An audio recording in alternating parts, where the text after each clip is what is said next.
Hello and welcome to What Moves Us, the podcast where we ask what moves us, or more accurately, what's going to move us in future. With the Rail Innovation Group's Johanna Randall and Liam Henderson, we look at debates, themes and decisions of the minute that will impact on the way we get about in the future. Morning, Johanna. How are you today? I'm fine. How are you? I'm excited about our guest that we're having on in a minute to talk about should transport be free. Why are you excited? Because I think it's a timely time to have it. People are saying it. I get on the train. There's not very many people on the train, but tickets being checked. Yes. I don't know. It's good time to have the debate. And I think it's interesting. I shouldn't really be saying this, but I know some middle class people that are actually travelling without paying because nobody's checking the tickets. Well, they are on the South Western Railway. I know that. Otherwise, we're subsidising them. Us paying people, I guess. So it's wrapped up with our ticketing workstream. How's that going? It is, yes. We've had our round table and we've had some interesting thoughts on ticketing, where it should be going, what we should be doing in terms of the back office.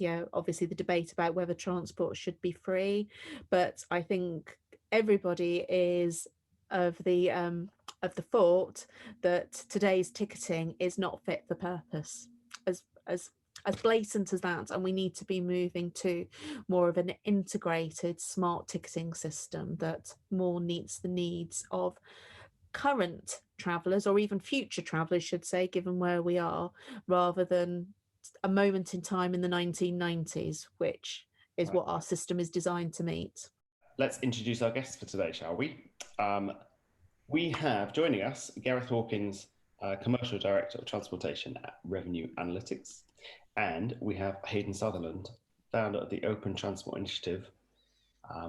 Also joining us, Hayden's in Glasgow and Gareth's in Nottingham.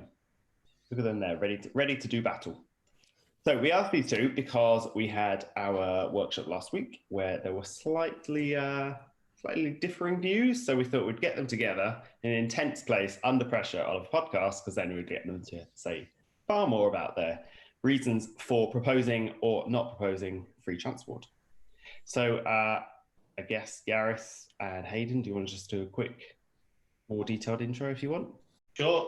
So yes, thank you. So I'm the Commercial Director for Transportation at Revenue Analytics. So we created a revenue management system specifically for the rail industry, leaning on our expertise in revenue management for airlines, hospitality and media.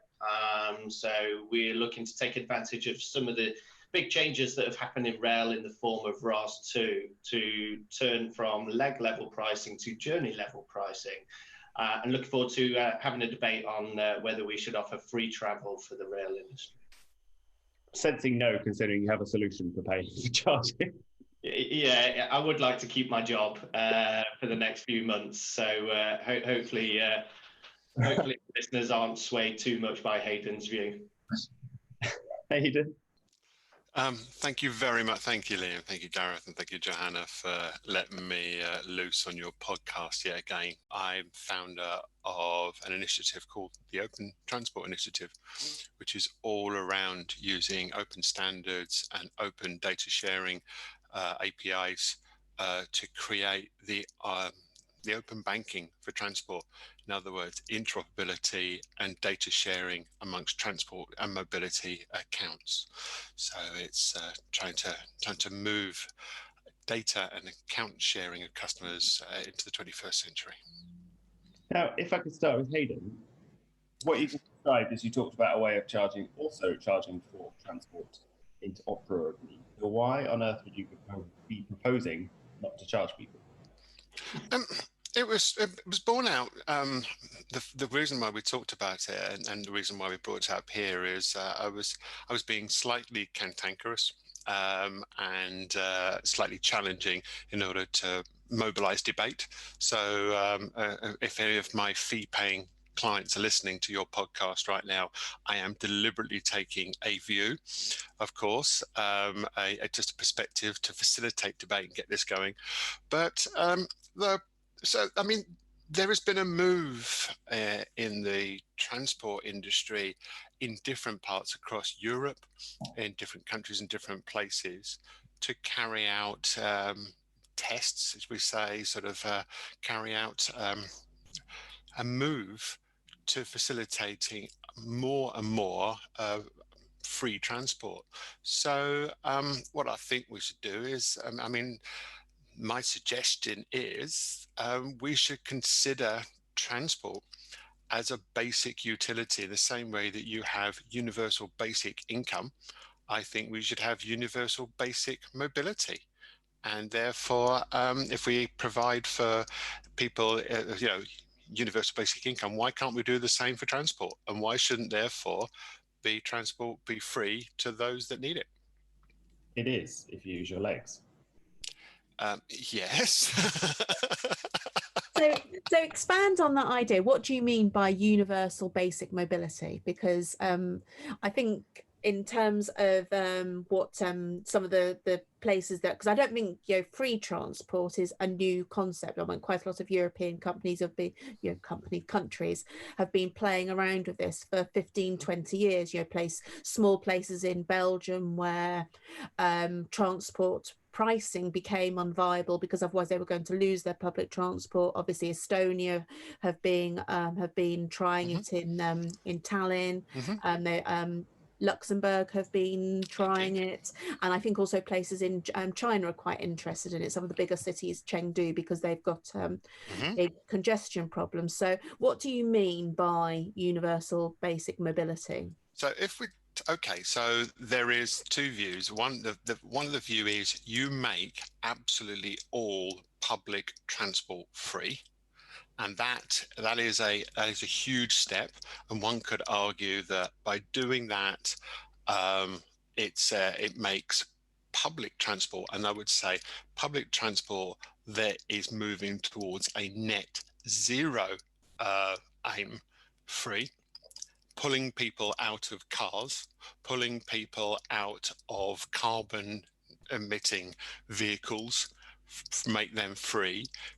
If you're so pulling that, then that's the first step. Then the interim step is to provide more and more services for free for those who are on lower incomes, who need to travel. So if we take the very basics, we currently provide free transport, or a lot of free transport, to some people, like people in the emergency services. We provide some basic transport free, and if you actually, I think we actually provide over. I think it's somewhere around sort of a quarter of all transport is either free or subsidized in some way. A significant amount of transport is free. So why don't we move even further and say, as a basic right, if you need to travel for your work, why shouldn't and you don't have the ability to pay, or it would encourage and move and adapt people, change people's behavior, why shouldn't we make it available to people? Make it a free utility for those that need it.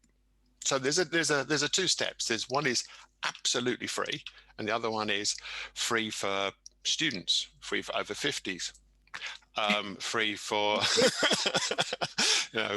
free to school children, free to those who are I'm sure that the less contentious this is, say, let's give NHS workers free transport on public transport. That's and I think if I say that, everybody goes, yeah, okay, we would do that, especially given 2020. But then, what about school teachers? What about care home workers? What about those people who are lower income public sector people who have to get up and work shifts and craft for us? Them, why aren't they given free transport as well? So I'm throwing all these out there, perhaps throwing different ideas out, but yeah, and I think there's kind of two core ideas there. And I think one of them is quite linked to the reason why you mentioned it when we're exploring this piece on what the future of ticketing should be, and that's this concept of, well, at the moment, because of the pandemic, lots of people are getting back into their cars and they don't trust to use public transport. So nobody's using public transport. So if nobody's using it and we have the costs at the moment, why don't we make it free? Because then people might start using it again. I mean, what was your theory behind making that argument? Well, you're right. I mean, right now we are, well, you know, the rail services and public transport services are back to, you know, full or near full, you know, a service operational. They're operationally back to, you know, very close to 100%. And yet we're running these trains up and down, up and down, up and down, and they're as empty as can be. You know, people have got a carriage to themselves. And at the same time, I know in certain parts of the UK, car transport has gone up. Individual use, single occupant, petrol, diesel driven vehicles has gone up. Which, I mean, because everybody's got their own little bubbles going around. Now, countless people have in the industry said the trains and the buses are well ventilated, they're sanitized, they are, they're there to be used, and we're paying it as infrastructure. If you want, first of all, so for this pandemic and to get out of this pandemic, why don't you make transport free? Because it's being used anyway. You know, people say, well, let's drop it down to £1 to use, 50 pence to use. I'm saying remove all barriers to its use, encourage public transport now for the pandemic, make it free. We've got the cost anyway.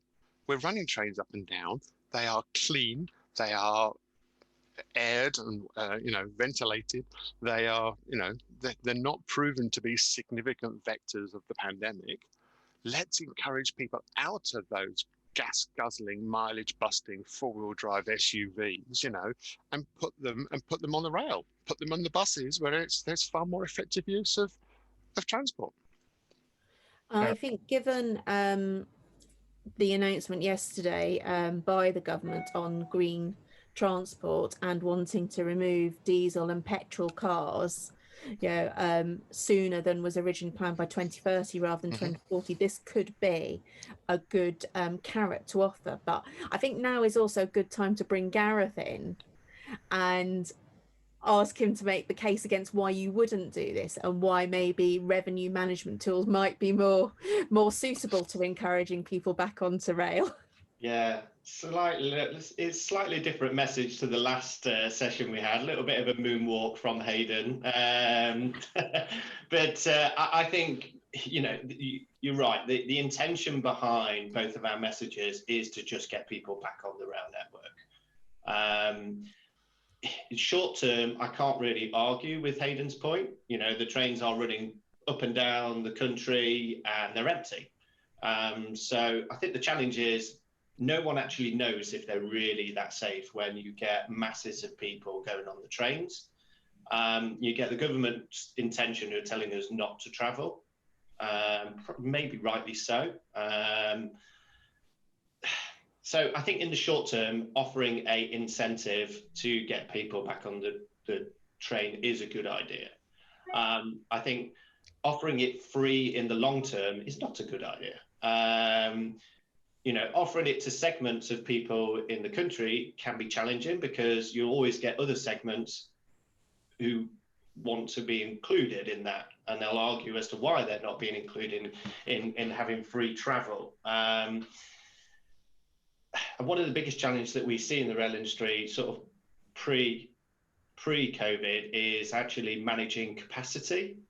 So if you give everyone for free, I'm not sure how they're going to actually manage how many people are going to be going onto the trains, as we struggle with that anyway at the moment. Long term, if we look at the long term, because 2021 is going to be a saviour and 2020 is going to disappear, revenue management is a great tool to actually put in place because you can start to drive demand when demand is at low levels, and you can start to. The example that I always like is that when you go to the barbers, everyone really wants to go on a Saturday, and it's absolutely packed, and then everyone's like, "Oh, I can't get in." So what the barbers did, they actually increased the prices on a Saturday. So only a segment of people who are willing to pay that will go on a Saturday, and then they reduce the price on other days when people can actually go in, and that's exactly what they should do for the rail industry, and they continue to do. But with the introduction of new technology, I think revenue management will be put in place, and you can start to see the demand coming back into the rail industry, including incentivizing travel for days where demand will be low. Okay. So, I mean, we've got, I mean, as I say, there's an interim pandemic, post-pandemic, short-term, and not just nudging, hugely encouraging people to travel. I say, open up the gates, make it free, and get them to encourage and get people to change their behaviour back from, to using, quite right, Liam, running, walking, cycling, skateboarding, or micro-mobility, whatever it is, as well as using public transport again to encourage to into that, and everybody thinks that is a great idea. And why wouldn't you just make it free if it's being used? Because there's so little revenue coming through the system right now.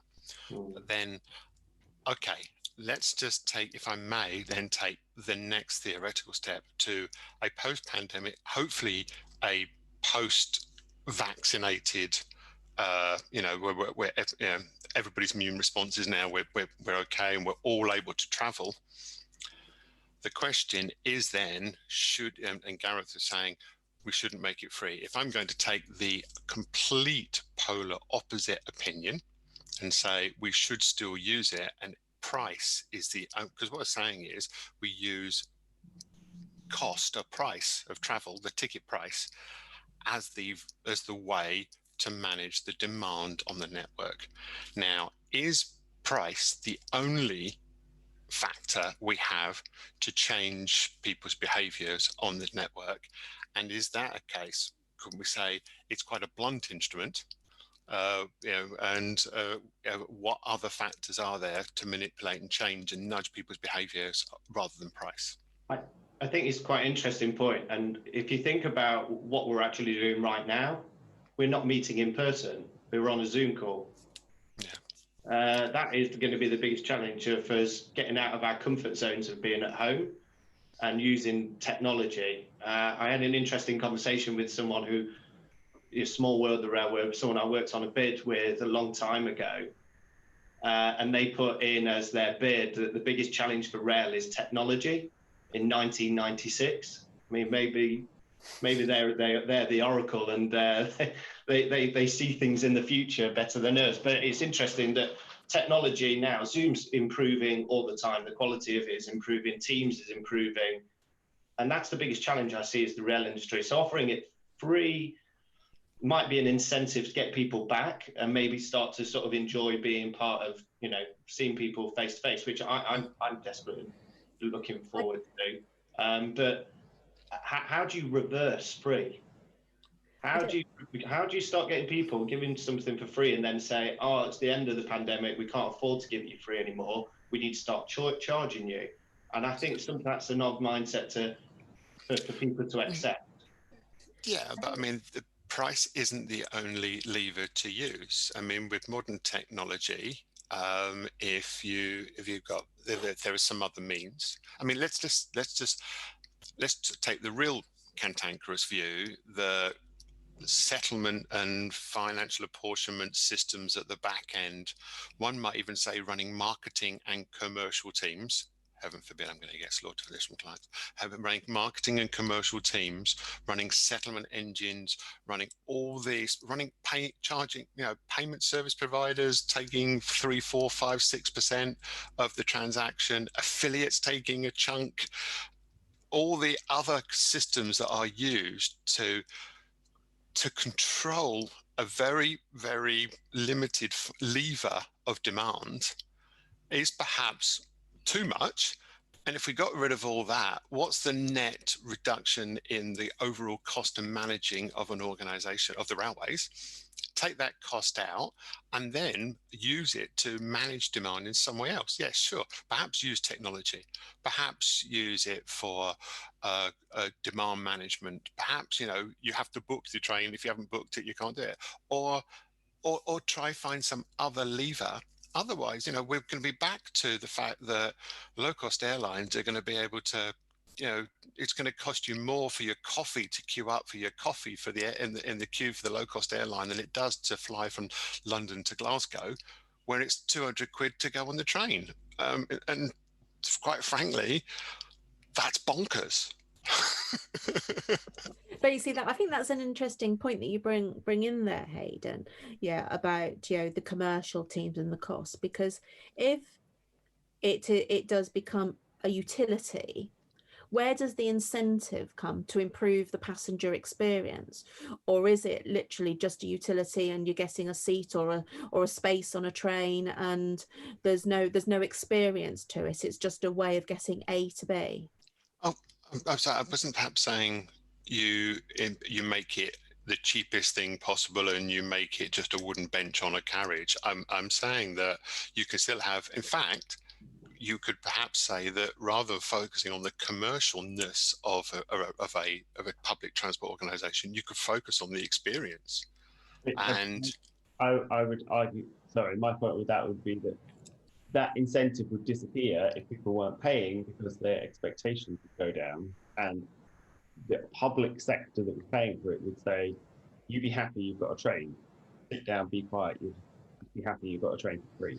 There's no incentive there to improve the experience because someone pays for it. Are you saying that because somebody pays £1 on a rail card offer, or a person who gets free transport, I don't know, a public sector worker or whatever, or a person who's going for a job interview and therefore they've got that transport for free, doesn't value that transport any more than doesn't value the usefulness? I think I don't know whether it's valuing the usefulness, but I guess I'm going to be maybe a bit controversial by doing an analogy now, because it's a bit like the National Health Service, in the sense that we pay for it through our taxes, and it's very clear that we pay for our taxes. So if we don't get a very good service, we forgive them. Yeah, if they fail us, if we don't, if we can't get our doctor's appointment, if we can't, if we fail treatment or whatever, we still worship the health service, even though we don't necessarily get the full value that we should get from it. And I think, this year being a case in point where, where they've had to put all their resources into the pandemic, and it's meant that lots of other services, people waiting for surgery and that, have had to wait long in the queue and that. So it's, do you get that same sort of so do you get lack of investment? Because the one thing that we have had quite well in public transport, or rail, not buses but rail, there's been huge amounts of investment within rail over the last 20 years. Would we start to go into a position between sort of, let's say, beaching and privatization, where that investment, because Treasury would be under pressure, would reduce the investment, and it would become more of that basic service? So you wouldn't get new rolling stock, you wouldn't get improved, and how would you fight against that? How would that, in terms of a traded good, how would that work against the airlines, as you've just mentioned, and also personal car use? I think you raised a good point around the national health system. You do, as you say, it's free, but you do pay for it, right? So you see it through your taxes. There's no such thing as free, is there, really, in reality? So even if we give passengers free journeys, you're probably going to be paying for it through your tax in the long term. But I wonder if that is an option, that you say, well, do you actually pay more on your taxes and have another area that says this is your transportation tax and that all travel is free? Well, I mean, that's really what happened with Tallinn. That you have to pay a $1,000 equivalent, whatever it is, to live in this city, and that includes your free transport. The mayor of Tallinn said, I think it was beginning of this year, that when they made things free a decade or so ago, their overall budget for transport only dropped 20%. Their overall income, or their overall sort of revenue, only dropped 20%. Because, so we're talking about taking the fare system out, but still providing a great experience. But Should we instead focus then on urban areas versus long distance rail? Because I think you would have quite a lot of people saying, I shouldn't subsidise your trip to the seaside. that's a very good point. And one would say that if you're going to take some form of ground, then if you live in the city, why shouldn't you have free urban transport? But if you want to travel intercity or from one geographic area significant to another, why shouldn't you pay? So you're right. If you want to use it for social and tourism basis, the other thing is just why don't we flip it and say, well, you're right. Only those who are residents and got a residence card can travel. Tourists, business travelers from outside, anybody who's not a resident of the city gets to use it. So one would say it becomes a tourist tax or an extra foreigner tax. But that's what they've done in Tallinn, though, isn't it? Yes. That it's only residents that get free travel. Indeed. If you're a tourist into Tallinn, you still have to pay your tram fare and that. Yeah, I'm not too sure with Luxembourg, because Luxembourg at the beginning of this year has made all public transport free, but I am unsure of whether it's only for locals, people who are in that country, or whether everybody gets it. It'd be interesting to see if that's the same measure as well. Yeah, because Luxembourg's quite complicated as well, isn't it? Because there's something like 80% of people who work in Luxembourg live somewhere else because it's so expensive. Yeah, but it's one of the most expensive, but it's also one of the most affluent countries in Europe. Perhaps that making a state of the fact that it's not possible to do it in the United Kingdom because we're no longer the most affluent countries in Europe. Can we just go back to the point that you raised earlier that you just said it's quite expensive to pay £200 for a ticket from, London to Scotland. What should the rail industry do if the demand is there and people are willing to pay that fee and the trains are full? Well, I think we don't. I don't think we pay fairly for the things we consume.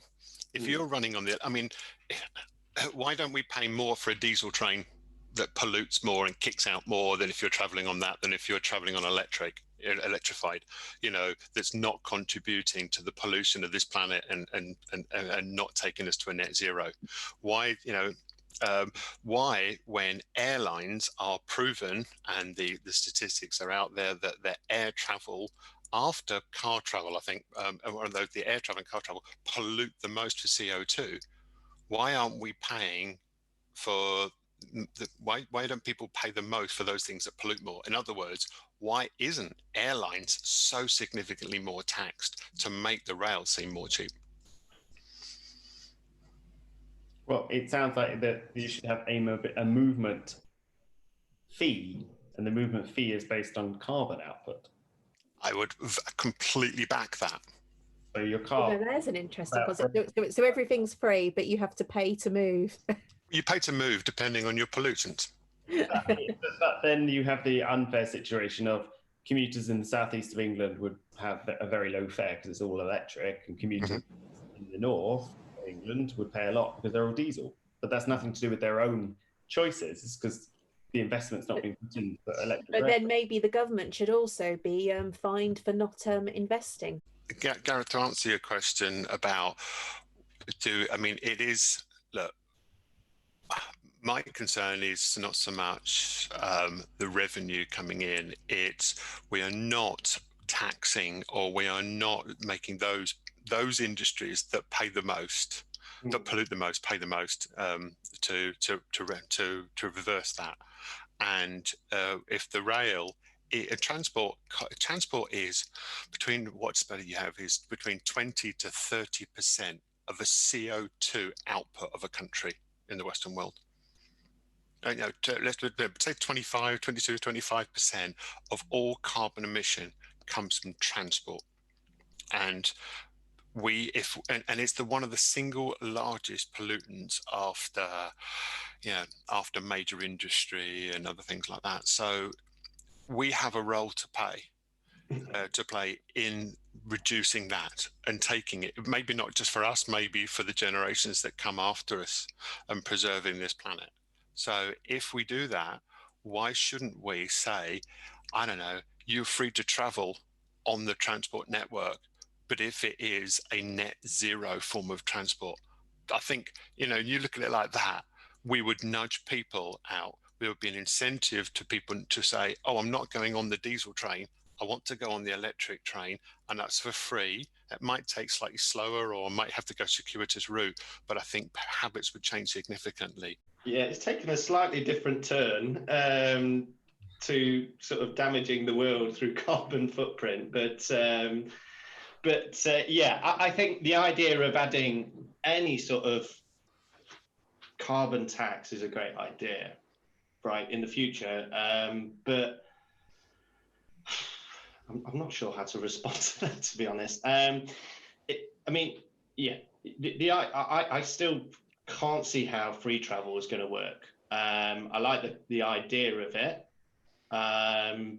but competition is always going to be a challenge. People will always want to fly. People always want to get in the car. And revenue management is just a way of actually just managing that to get people back onto the rail. By looking at the way in which airlines are charging for people to do the same sort of routes, cars to do the same sort of routes. But yeah, with regards to in a response to the carbon footprint, it's and revenue management, not too sure if the two go hand in hand, to be honest. Yeah, I mean, let's just say that, Belgium had I think for 15 years, I'm trying to remember, 15, 16 years, it hadn't run an experiment for free transport, and it went back to charging for it. But the case studies you're mentioning are Luxembourg, Belgium, and Tallinn, which are all Munchkin-sized places. They're not big, long-distance transport hubs. So on a city base, I think we've established that, yes, you could probably think about that and try that. But for long-distance journeys where you are competing with flights, or you're going on holiday domestically or anything else, or you're doing business travel between cities, that's an entirely different context. It is. I actually will stipulate a change in motion that Gareth's revenue management software shouldn't just include rail, it should include airlines and other modes of transport as well, and be a proper multimodal revenue management system and properly give the proper fares, and which should all be accountable to encourage us towards a more net zero outcome. There you go, Gareth. I haven't taken away the need for your product. I've increased the need for your product and the scope of it and the revenue management potential, but given you a more altruistic direction as well. It's a shame it's not a video podcast, because my mobile number could have come up just at that moment. Yeah, click here now. Sorry, how do people come to your company assuming that this would happen? How would we find your company? If we only had some open data to work with that would enable us to... That's absolutely right. Well, I feel educated and learned. Johanna, has it swayed your view at all? Well, you see, I don't know whether I've swayed or not, because actually I've never been a supporter of more of the as government policy has been for the last 13 years, I think, where more of the cost of rail has gone on to the fare paying passenger. And I think if we want to promote the right behaviours and get people out of cars and free up our towns and cities, give them more space, give them more green space, because this isn't just about the actual public transport itself. It's about the room that cars themselves take up, and regardless of whether you go to an electric car or not, they still take up the same amount of space. Mm-hmm. So we have to find a way of promoting that. But I think it's complicated, and I think universal basic mobility, as Hayden says, and we think of it holistically in terms of our mobility needs, and we can, get more people onto public transport, get more people onto shared mobility, more onto active, and we think of it in the round of investment in our infrastructure, then maybe we'll have a way forward. But so I'm a supporter, and I think it's worth thought, and we should promote some pilots. Right. Okay. Down to work then. Hayden, thank you very much for your time today. Much. Thank you. Thanks for the opportunity, gents and ladies. Thank you very much. Thank you. Great conversation. Thank you, everyone. And things to think about. So thanks for listening to another episode of What Moves Us. We hope we moved you. For more episodes, you'll definitely want to subscribe to our channel. Until next time.